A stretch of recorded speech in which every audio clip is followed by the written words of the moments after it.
Selamat berjumpa rekan-rekan yang dikasihi Tuhan Yesus Kristus.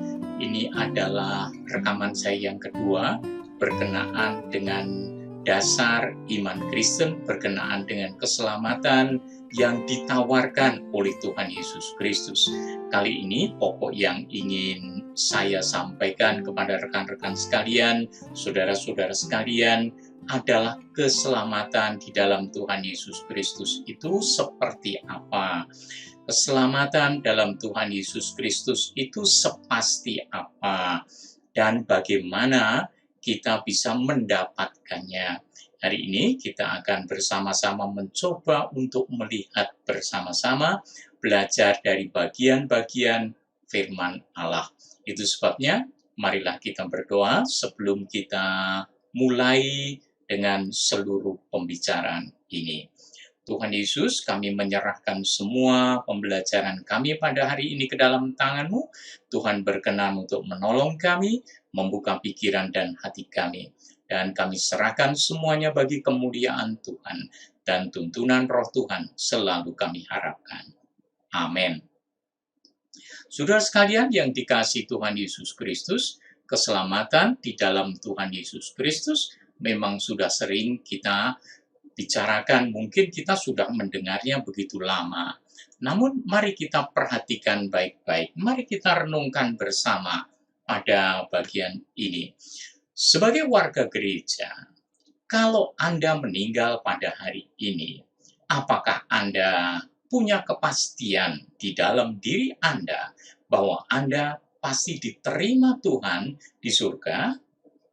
Itu menjadi pertanyaan penting. Renungkanlah itu. Kemudian, saudara sekalian, kalau misalnya iya, apa alasan saudara sampai berkata demikian? Atau saudara punya keyakinan seperti itu? Pasti ada alasan-alasannya. Nah, itu sebabnya pada hari ini saya ingin mengajak saudara merenungkan bagian-bagian ini. Saya mulai dari bagian yang awal berkenaan dengan 4 kenyataan rohani atau 4 fakta rohani.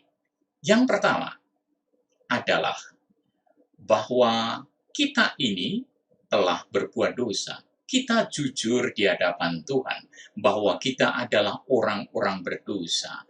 Dan kita juga meyakini, kita menyadari bahwa dosa itu layak menerima hukuman maut yang kekal.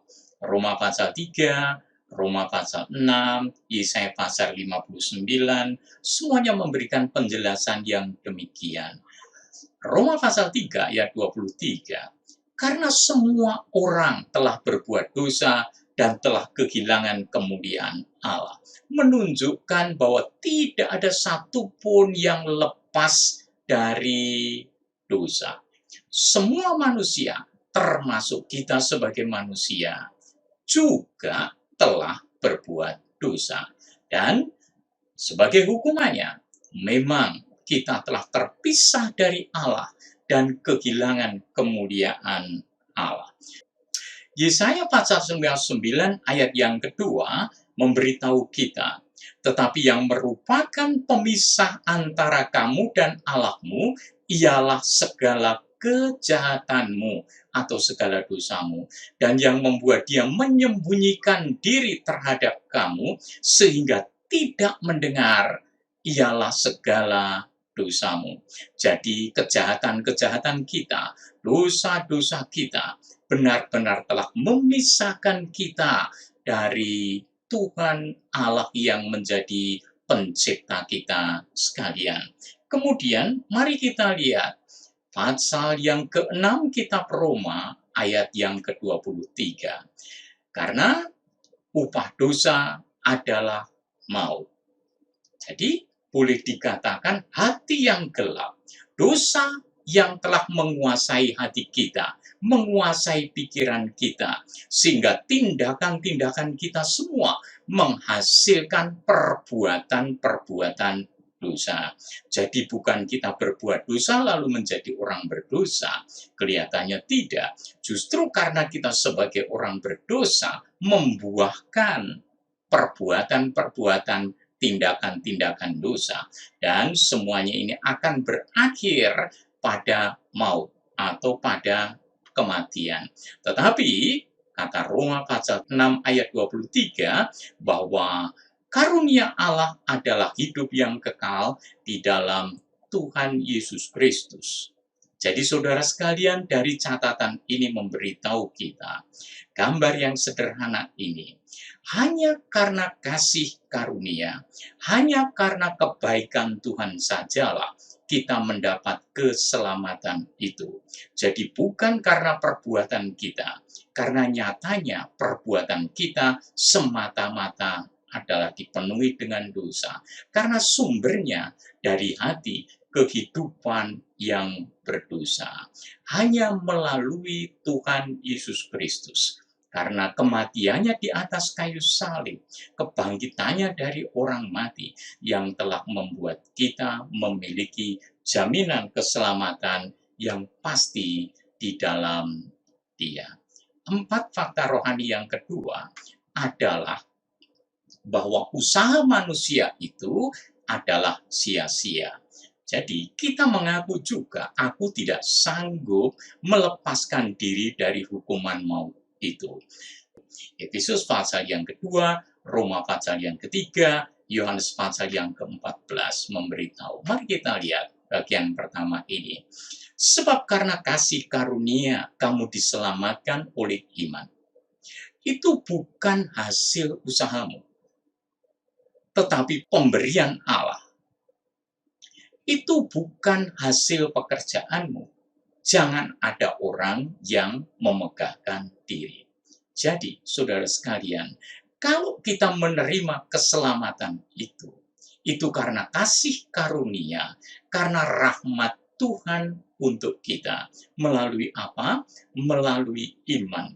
Itu bukan hasil usaha kita, bukan karena kekayaan kita, bukan pula karena pangkat kita, bukan perbuatan yang lain. Kalau kita diselamatkan, diterima oleh Tuhan, itu disebabkan karena kebaikan hatinya semata-mata, belas kasihannya kepada kita.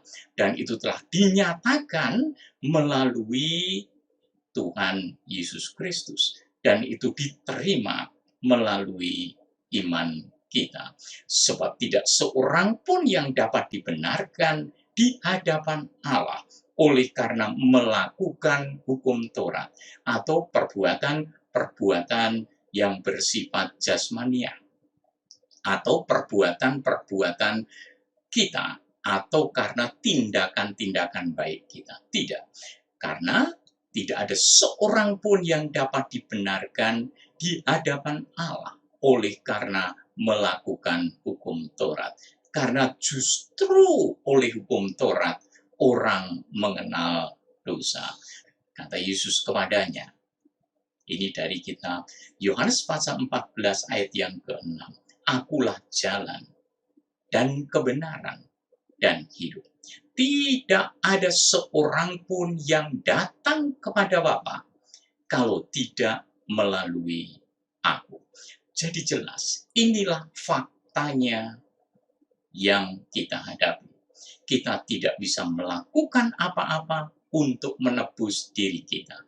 Kita tidak bisa menghapuskan hutang dosa kita. Hanya karena kasih karunia, kita diselamatkan, dan itu oleh iman. Karena tidak ada seorang pun yang dapat dibenarkan melalui melakukan Taurat atau perbuatan-perbuatan baik.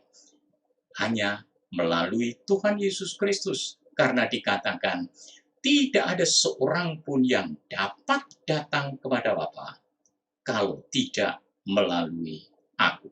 Jadi harus melalui Dia.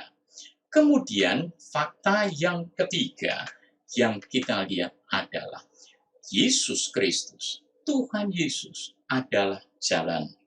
Jalan untuk mencapai keselamatan itu. Jadi, Yesus adalah satu-satunya jalan kelepasan bagiku, karena Dia telah menjadi penggantiku untuk dihukum di atas kayu salib. Dialah yang menggantikan kita, menghentikan hukuman kita, hukuman dosa kita di atas kayu salib, supaya hutang-hutang dosa kita lunas. Luar biasa. Orang berkata, aduh, bagaimana bisa begitu? Ya, itu karena kasih-Nya yang besar untuk kita sekalian. Hanya Tuhan Yesus Kristus yang telah membayar hutang dosa kita, sehingga dilunasi oleh Dia, bukan karena kita bisa melunasinya, tapi karena Dia telah melakukannya untuk kita, sehingga hutang dosa kita, hukuman dosa kita telah diselesaikan oleh Dia sendiri. Roma pasal 5 ayat yang ke-8. Allah telah menunjukkan kasih-Nya kepada kita oleh karena Kristus telah mati untuk kita ketika kita masih berdosa.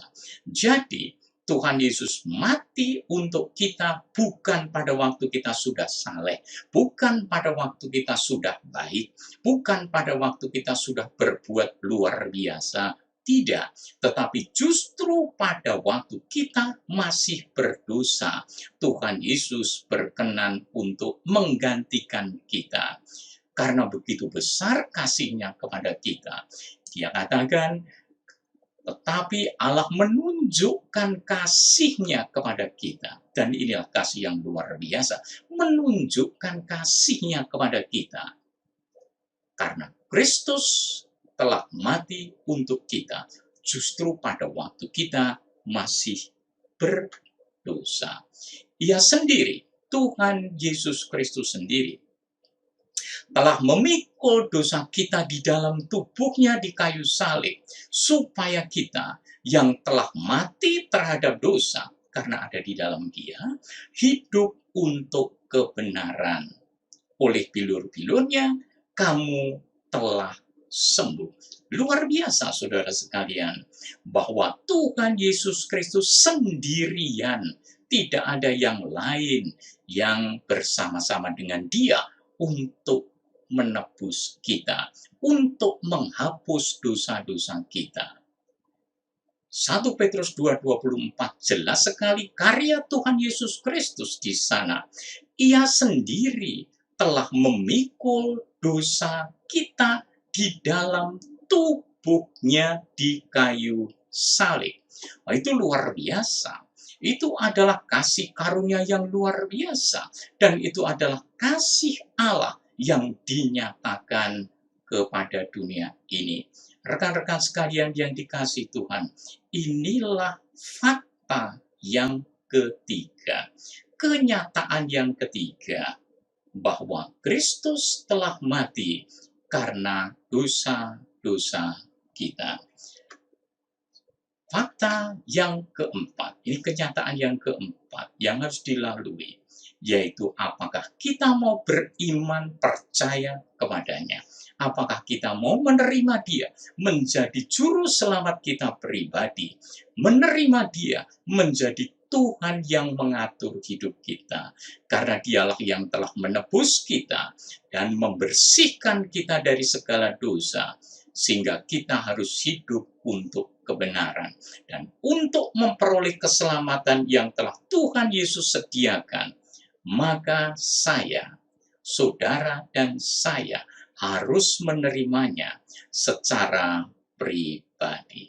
Nah, itu sebabnya pertobatan artinya berpaling dari dosa kita dan kita kembali kepada Tuhan Yesus Kristus yang sanggup untuk menghapuskan dosa kita. Wahyu 3 ayat 20. Inilah belas kasihannya yang luar biasa. Lihat, kata Tuhan Yesus Kristus pada kita sekalian, aku berdiri di muka pintu dan mengetuk.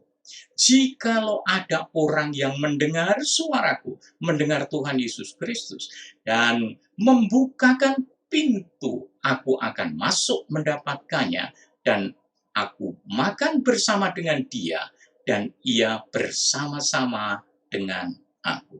Ini Wahyu pasal 3 ayat 20. Tuhan begitu sayang kepada kita semuanya. Dia terus-menerus mengetuk pintu hati kita, supaya hati kita terbuka, dan kemudian kita menerima keselamatan itu. Dengan demikian, kita punya persekutuan yang indah dengan Dia, karena Dia rindu untuk menyelamatkan kita. Bukan kita yang mencari Dia, tapi Dia sudah mencari kita. Bahkan pada waktu manusia masih berdosa, Dia telah datang mencari manusia. Karena manusia begitu lemah sampai tidak bisa mengenal juru selamatnya, tidak bisa mengenal Allah dengan benar. Itu sebabnya Dia datang dan kemudian mengangkat kita, menyelamatkan kita, karena kasih-Nya yang begitu besar, luar biasa.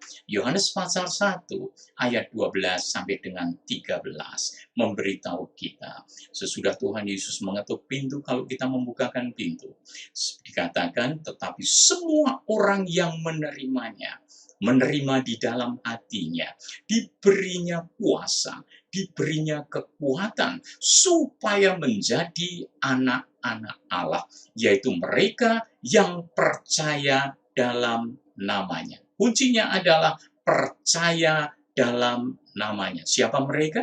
Orang-orang yang diperanakkan bukan dari darah atau daging, bukan pula secara jasmani oleh keinginan seorang laki-laki, melainkan dari Allah. Inilah yang disebut di dalam iman Kristen kelahiran kembali. Kelahiran kembali itu bukan karena usaha kita, bukan oleh karena hal-hal yang lain atau tindakan-tindakan kita, bukan juga secara psikologis, tetapi ini secara rohani. Itu sebabnya jalan satu-satunya hanyalah menerima Tuhan Yesus Kristus.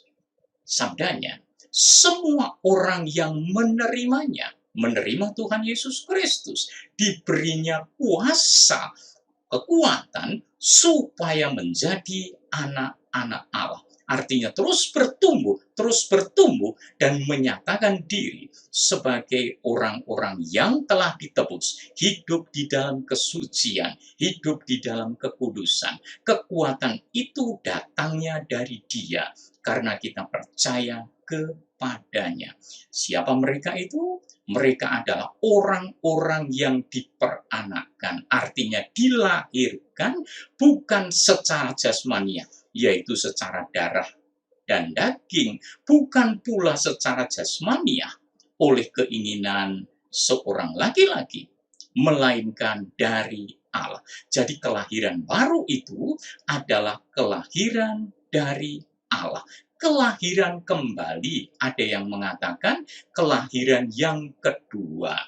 Kelahiran yang pertama itu dari ibu kita, tetapi kelahiran yang kedua itu adalah dari Allah melalui percaya kepada Tuhan Yesus Kristus. Saudara sekalian, sesudah kita menerima Tuhan Yesus Kristus, kita memiliki identitas yang baru.